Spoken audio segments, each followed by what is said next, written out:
Kami po ang Pangkat Iloilo ang mangunguna sa umagang ito. Sa gabay ng aming gurong tagapayo na si Gino Prolebel Eptiria, ako po si Jedare Bernal, ang tagapagdaloy sa umagang ito.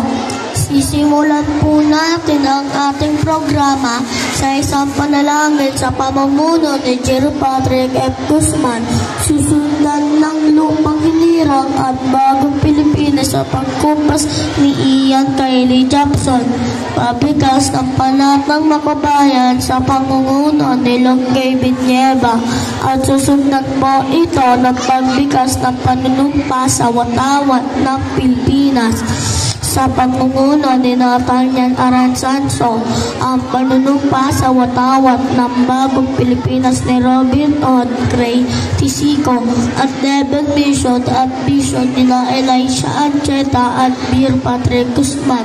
Susundan ito ng pagkumpas ng mga himno ng Lungsod Quezon sa ngayon ng Lungsod Quezon at NC Arniles Libanduela at Ethan Samaniego, ang pagpasok ng mga kulay.